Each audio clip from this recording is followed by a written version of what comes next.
ஹாய்ங்க. Welcome back to Ansara zone. இதுதான் நீங்க என் சேனல்ல ஃபர்ஸ்ட் டைம் பார்க்குறீங்கன்னா, என் பேரு பாரதி. நம்ம சேனல்ல most asked question how to score good marks.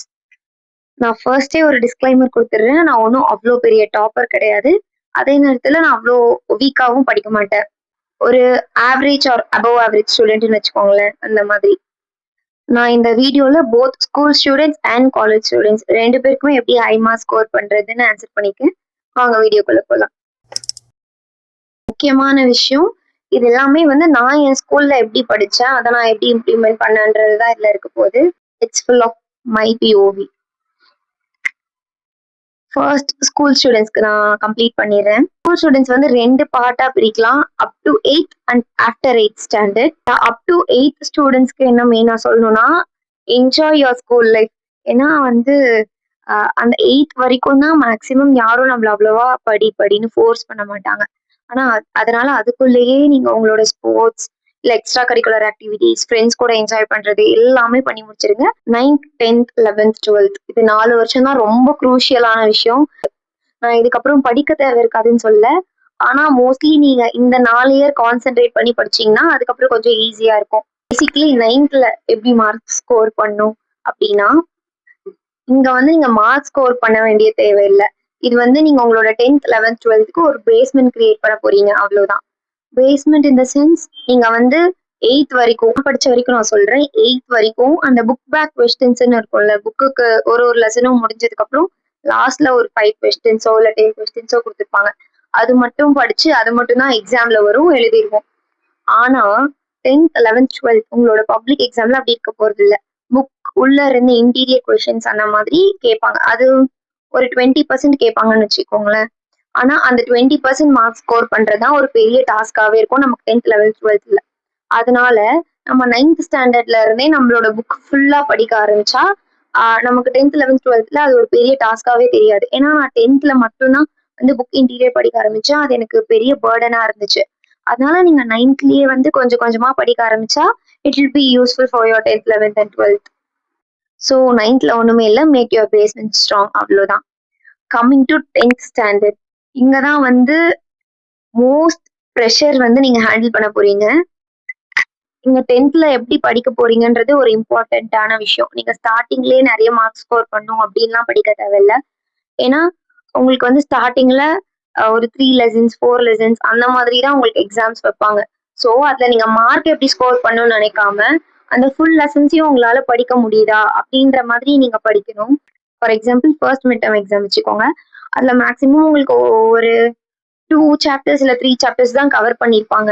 So அதை நீங்க ஃபுல்லா எப்படி கவர் பண்றது, ஃபுல்லா படிச்சு முடிக்கிறீங்களா, புக் இன்டீரியர் பிளஸ் உங்களோட புக் பேக் கொஸ்டின்ஸ் எல்லாமே படிச்சு கம்ப்ளீட் பண்றீங்களான்னு பாத்துக்கோங்க.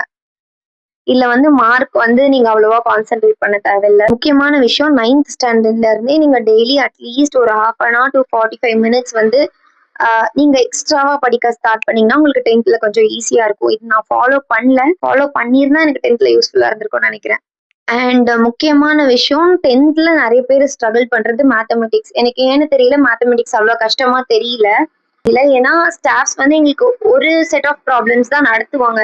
ஃபார் எக்ஸாம்பிள் ஒரு மெத்தடுக்கு ஒரு ப்ராப்ளம் தான் நடத்துவாங்க, மீதி எல்லாம் நாங்களே சால்வ் பண்ணுவோம். அதை சால்வ் பண்ணும்போது அதுல என்ன ப்ராப்ளம் வருதுன்னு நாங்க கண்டுபிடிச்சு அதுல இருக்க டவுட் நாங்க கிளியர் பண்றப்போ எங்களுக்கு மேக்ஸிமம் டவுட்ஸ் கிளியர் ஆயிடும். ஸோ நீங்க இதை ஒரு குட்டி டிப்பா வச்சுக்கலாம். ஸோ நீங்க initial days of your 10th ஸ்டாண்டர்ட்ல அவ்வளவா மார்க்ஸ் கான்சென்ட்ரேட் பண்ண தேவையில்லை. எப்போ நீங்க வந்து மார்க்ஸ்குள்ள வரணும்னா நீங்க அந்த ஒரு எல்லா போர்ஷன்ஸ் ஆஃப் யுவர் சப்ஜெக்ட்ஸையும் நீங்க வந்து கம்ப்ளீட்டா படிச்சு முடிச்சிருந்தீங்கன்னா next you have to focus on your marks. For example இப்போ வந்து உங்களுக்கு நிறைய கவர்மெண்ட் கொஷின் பேப்பர்ஸ் வரும்.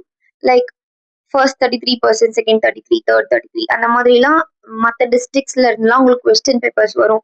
அந்த டைம்ல தான் நீங்க வந்து மார்க்ஸ் ஃபோக்கஸ் பண்ண வேண்டியதா இருக்கும். ஏன்னா இது வரைக்கும் நம்ம ஸ்கூல்லயே கிரியேட் பண்ண கொஸ்டின் பேப்பர்ஸ்ல நம்மளால வந்து ஓரளவுக்கு இன்டீரியர் கொஸ்டின்ஸ் எல்லாம் நம்ம படிச்சு எழுதிருந்தோம்னா கண்டிப்பா நமக்கு வந்து வெளியே இருந்து வர கொஸ்டின் பேப்பர் கொஞ்சம் ஈஸியா இருக்கும். ஏன்னா அதுல இருந்து வர கொஸ்டின் பேப்பர் மேக்ஸிமம் இன்டீரியர்ஸா இருக்க போறது இல்ல, ஏதோ 1 or 2 கொஸ்டின்ஸ் தான் இருக்கும். அது வந்து நம்ம வந்து ஈஸியா கிராக் பண்ணிடலாம் அப்போ. அண்ட் உங்களுக்கு நிறைய ப்ரீவியஸ் இயர்ஸ் கொஸ்டின் பேப்பர்லாம் ஆன்லைன்ல அவைலபிளா இருக்கும். அதை எடுத்து வச்சுட்டு ஒவ்வொரு எக்ஸாம் முன்னாடியும் லைக் நைட் ஃபுல்லா படிங்க. நெக்ஸ்ட் டே மார்னிங் நீங்க அந்த கொஸ்டின் பேப்பர் எடுத்து பாருங்க, உங்களால எல்லா கொஸ்டின்ஸும் ஆன்சர் பண்ண முடியுதான்னு. அப்பவே உங்களுக்கு தெரிஞ்சிருக்கும் நீங்க எந்த அளவுக்கு வந்து படிச்சு கவர் பண்ணி முடிச்சிருக்கீங்கன்னு. அண்ட் லாஸ்ட் அவங்க பப்ளிக் எக்ஸாம் அன்னைக்கு எந்த ஸ்ட்ரெஸ்ஸும் தேவையில்ல. புதுசாலாம் எங்க இருந்தும் கொஸ்டின்ஸ் வரப்போறது இல்ல. நீங்க இப்போ வரைக்கும் படிச்சதுல இருந்தும் உங்களோட ப்ரீவியஸ் இயர் கொஸ்டின் பேப்பர்ஸ்ல இருந்தும் மட்டும் தான் கொஸ்டின்ஸ் இருக்கும். புதுசா எந்த கொஸ்டின்ஸும் இருக்காது. 2 கொஸ்டின்ஸ் தான் இருக்கும். அதுவும் மேக்ஸிமம் கம்பல்சரியா கேட்பாங்க. அந்த ஒரு 2 கொஸ்டின்ஸ் மட்டும் தான். அது உங்களுக்கு தெரியலன்னா நோ ப்ராப்ளம். மத்த கொஸ்டின்ஸ் எல்லாத்தையும் கிளியரா அட்டெண்ட் பண்ணிட்டு, கடைசியில உட்காந்து நீங்க திங்க் பண்ணுங்க. ஏன்னா நீங்க ஏற்கனவே ஆன்சர் பண்ண கொஸ்டின்ல இருந்து தான் அந்த ஆன்சரும் இருக்கும். So don't get stressed. And இதுதான் முக்கியமான நேரம். நீங்க 11th 12th எந்த குரூப் எடுக்கிறீங்கன்னு. தப்பு பண்ணீங்க தான். ஏன்னா எனக்கு அப்போ வந்து ஒரு ஐடியாவே இல்ல. நான் வந்து காலேஜ் என்ன சேர போறேன், என்ன படிக்க போறேன்னு. I was very confuse. ஏன்னா நான் என்ன படிக்க போறேன்னு தெரியல காலேஜ்ல. அதனால என் பேரண்ட்ஸ் வந்து எந்த கன்ஃபியூஷனும் வேணாம்னு சொல்லிட்டு நான் மேத்ஸ் பயோட போட்டாங்க. அது நான் பண்ண ஒரு பெரிய தப்பு சீரியஸா. ஏன்னா நீங்க 10th கிளியரா இருக்கணும். நீங்க வந்து என்ன ஃபியூச்சர்ல ப்ரொசீட் பண்ண போறீங்க, லைக் 12th அப்புறம் நீங்க என்ன படிக்க போறீங்கன்னு. So don't make that mistake. நீங்க 10th டிசைட் பண்ணிடுங்க நீங்க என்ன கோர்ஸ் படிக்க போறீங்க. I mean in your college. So அதுக்கேற்ற மாதிரி உங்களோட 11th 12th குரூப் எடுத்துக்கோங்க. 11th 12th நான் முடிச்சுட்டு அந்த ரிசல்ட் வர்ற அன்னைக்கு வரைக்குமே நான் டிசைட் பண்ணல என்ன நான் வந்து படிக்க போறேன்னு. கரெக்டா ரிசல்ட் வந்த அன்னைக்கு வரைக்குமே நான் என்ன படிக்க போறேன்னு நான் டிசைட் பண்ணல. அன்னைக்கு போய் கவுன்சிலிங் போய் நான் அப்ளை பண்ணிட்டு வந்துட்டேன். அது வந்து என்னோட பிக்கெஸ்ட் மிஸ்டேக். ஏன்னா நான் வந்து ஃபர்ஸ்டே நான் கவுன்சிலிங் போடணும்னு டிசைட் பண்ணி நான் அன்னைக்கு போய் கவுன்சிலிங்ல போட்டிருந்தா அது வேற. நான் வந்து ஒரு மைண்ட்ல ஒண்ணுமே இல்லாம நான் போய் அன்னைக்கு போட்டேன். வந்து எனக்கு நல்ல விஷயமா மாறிச்சுன்னு வச்சுக்கோங்களேன். ஆனா எல்லாருக்குமே வந்து அது அப்படி செட் ஆகுமான்றது டவுட் தான். Coming to 11th and 12th இதுல நீங்க எப்படி மார்க் ஸ்கோர் பண்ணணும் அப்படின்னா, உங்களோட language subjects is not important. அது உங்களுக்கு வந்து ஒரு டோட்டல் உங்களுக்கு அதிகமா வேணும். நீங்க வந்து 600க்கு உங்களோட டோட்டல் அதிகமா எக்ஸ்பெக்ட் பண்றீங்கன்னா மட்டும் தமிழ் அண்ட் இங்கிலீஷ்ல நீங்க நிறைய கான்சென்ட்ரேட் பண்ணா போதும். The main thing you have to concentrate is your core subjects like physics. நான் மேத்ஸ் பயாலஜி படிச்சனால அது சொல்றேன். Physics, chemistry, maths and biology. So நீங்க இந்த 4 சப்ஜெக்ட்ஸ்ல கான்சென்ட்ரேட்டடா படிச்சா it will be better. And இங்க நான் வந்து முக்கியமா சொல்ல வேண்டிய விஷயம் கெமிஸ்ட்ரி.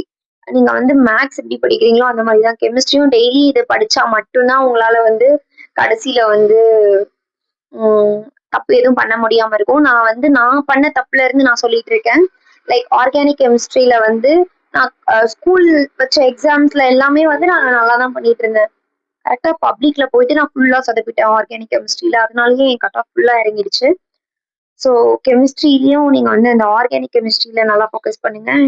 நான் ஏன் வந்து டெய்லியும் படிங்கன்னு சொல்றேன்னா, நானும் டெய்லியும் தான் படிச்சேன். ஆனாலும் எக்ஸாம்ஸ் அப்போ வந்து நைட் ஃபுல்லா படிச்சுட்டு இருக்க மாதிரியே இருக்கும். அது வந்து நெக்ஸ்ட் டே எக்ஸாம்ஸ் போறப்போ ரொம்ப ஸ்ட்ரெஸ்டா இருக்கும். அதனால எக்ஸாம்ஸ் அப்போ நல்லா தூங்குங்க. இது வந்து நான் பண்ண ஒரு பெரிய மிஸ்டேக். ஏன்னா எக்ஸாம்ஸ்ல வந்து எக்ஸாம் போய் எழுதும்போது நம்ம என்ன மிஸ்டேக் பண்றோம்னு கூட நமக்கு தெரியாது. அந்த அளவுக்கு வந்து மைண்ட் டிஸ்டர்ப்டா இருக்கும். ஸோ எக்ஸாம் போறதுக்கு முன்னாடி நல்லா தூங்கி எழுந்துட்டு போங்க. கம்மிங் டு காலேஜ் லைஃப், இது வரைக்கும் சொன்னது எதையுமே நான் காலேஜ்ல ஃபாலோ பண்ணல. ஃபுல்லா என்னோட காலேஜ் ஸ்டடீஸ் அப்படியே மாறிச்சு. Total opposite from my school studies. என்னன்னா நான் எக்ஸாம்ஸ்க்கு முன்னாடி நாள் வரைக்கும் படிச்சதே கிடையாது. இதை தப்புன்னு சொல்ல மாட்டேன். ஏன்னா காலேஜ் லைஃப்ல தான் யூ எக்ஸ்ப்ளோர் மோர் திங்ஸ். அதனால வந்து நீங்க டெய்லியும் படிக்கணுன்ற அவசியமும் இல்லை காலேஜ்ல. Main thing about college life is நமக்கு ப்ராப்பர் நோட்ஸே இருக்காது. ஸ்கூல்ல வந்து நம்ம ஏதோ ஒரு கைடோ ஏதோ ஒன்று ஃபாலோ பண்ணிட்டு இருப்போம். ஆனா காலேஜ்ல is full of our notes. எப்படியும் ஒரு கிளாஸ்ல ஒருத்தவங்களாச்சும் நோட்ஸ் எடுத்திருப்பாங்க. அட்லீஸ்ட் ஒருத்தவங்க. அவங்க கிட்ட இருந்து நோட்ஸ் கிளியரா எடுத்து வச்சுட்டு எக்ஸாமுக்கு முன்னாடி நாள் நான் படிச்சதை நான் சொல்றேன். எக்ஸாமுக்கு முன்னாடி நாள் நான் ஒரு கொஸ்டின் படிப்பேன். என் ஃப்ரெண்டு ஒரு கொஸ்டின் படிப்பாங்க. ஒவ்வொரு ஃப்ரெண்ட்ஸும் ஒரு கொஸ்டின் படிச்சுட்டு இருப்போம். அதுக்கப்புறம் படிச்சு முடிச்சதுக்கு அப்புறம் ஒவ்வொருத்தவங்களும் நாங்க படிச்ச கொஸ்டின்ஸை மாத்தி மாத்தி எக்ஸ்பிளைன் பண்ணுவோம். அந்த எக்ஸ்பிளைன் பண்றப்போதான் நம்ம படிச்ச கொஸ்டின்ஸும் நமக்கு கிளியரா தெரியும். நம்ம ஃப்ரெண்ட்ஸ் படிச்ச கொஸ்டின்ஸும் நம்ம மைண்ட்ல நிற்கும். So this is the one thing we followed in college life. நீங்க வந்து காலேஜ் லைஃப்ல படிக்கும் போதே ஒருத்தவங்களுக்கு எக்ஸ்பிளைன் பண்ற மாதிரி நீங்க படிச்சு பழகுனீங்கன்னா it will be useful for your placements also. ஏன்னா இன்டர்வியூவர் வந்து உங்ககிட்ட ஒரு கொஸ்டின் கேட்கும்போது அதை நீங்க அவங்க கிட்ட எப்படி எக்ஸ்பிளைன் பண்றீங்க அப்படின்றதுலயே வந்து இன்டர்வியூவருக்கு நீங்க எப்படி படிச்சிருக்கீங்கன்றது புரிஞ்சிடும். நீங்க புரிஞ்சு படிச்சிருக்கீங்களா இல்ல எப்படி படிச்சிருக்கீங்கன்னு. ஒரு செமஸ்டருக்கு முன்னாடி ஒரு 2 மிட் செம் இருக்குமா. ஐ மீன் இன்டர்னல் எக்ஸாம். அது எங்க காலேஜ்ல நாங்க மிட் செம்னு சொல்லுவோம். ஒரு மிட் செம்க்கும் அந்த போர்ஷன் ஆஃப் சப்ஜெக்ட்ஸை நாங்க ஓரளவுக்கு கிளியரா படிப்போம். ஃபுல்லா படிப்போம்னு சொல்லல, அட்லீஸ்ட் அதுல இருந்து ஒரு 80 to 85% வந்து கவர் பண்ணி படிச்சிருவோம். ஸோ செமஸ்டர் அப்போ அந்த மீதி இருக்க போர்ஷன்ஸை ஃபர்ஸ்ட் கம்ப்ளீட் பண்ணி முடிச்சுட்டு அதுக்கப்புறம் எல்லாம் ரிவைஸ் பண்ணும்போது ஓரளவுக்கு ஈஸியா இருக்கும். நான் சொல்றேன், கண்டிப்பா நான் வந்து ஸ்கூல்ல படிச்ச அளவுக்கு காலேஜ் லைஃப்ல படிக்கல. அதே அளவுக்கு நான் படிக்காமலேயும் இல்ல.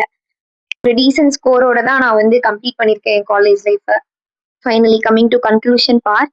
எக்ஸாம்ன்றது ஒரு சின்ன விஷயம். நீங்க அதுக்கு வந்து நிறைய ஸ்ட்ரெஸ் பண்ணிக்கணும்னு அவசியம் இல்ல. ஏன்னா என்னோட ஃப்ரெண்ட்ஸ் சில பேருக்கு எக்ஸாம் அப்போ ஸ்ட்ரெஸ் ஆகி நிறைய உடம்பு சரியில்லாம போயிருக்கு. லைக் பெட் ரெஸ்ட் எடுக்கிற அளவுக்கு உடம்பு சரியில்லாம போயிருக்கு. ஸோ அவ்வளவா ஸ்ட்ரெஸ் பண்ணிக்காதீங்க. உங்களால எவ்வளோ படிக்க முடியுதோ அவ்வளோ படிங்க.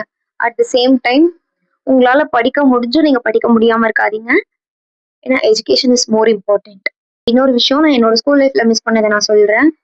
ஸ்டடீஸையும் தாண்டி நிறைய இருக்கு. நிறைய எக்ஸ்ட்ரா கரிக்குலர் ஆக்டிவிட்டிஸ், ஸ்போர்ட்ஸோ இல்ல ஆர்ட்டோ ஏதோ ஒன்று. அதுல நீங்க வந்து இன்வால்வ் ஆயிக்கோங்க. கண்டிப்பா இந்த வீடியோக்கு கீழே மார்க்ஸ் எவ்வளோ கேட்பீங்க. 10th மார்க் வந்து நான் சொல்ல விருப்பப்படல. ஏன்னா நான் வந்து கோவிட் பேட்ச். அதனால எங்க ஸ்கூல்ல எங்களுக்கு என்ன மார்க் போடணும்னு நினைச்சாங்களோ, ஐ மீன் நாங்க குவார்டர்லி, ஹாஃப் இயர்லி வரைக்கும் எழுதின எக்ஸாம்ஸை வச்சு கம்பேர் பண்ணி அவங்க அதுக்கு மார்க் போட்டாங்க. ஸோ அதை நான் சொல்ல விருப்பப்படல. 12th வந்து ஐ ஸ்கோர் 577 அவுட் ஆஃப் 600. காலேஜ் வந்து கம்ப்ளீட் பண்ணி முடிச்சுட்டேன். நேற்று தான் எங்களோட ஃபைனல் ரிசல்ட் வந்துச்சு. என்னோட ஓவரால் சிஜிபிஎஸ் 8.51. அண்ட் ஃபைனலா நான் இதை சொல்லி வீடியோவை முடிச்சுக்கிறேன். Marks will not define you. All the best. Thank you. Bye bye.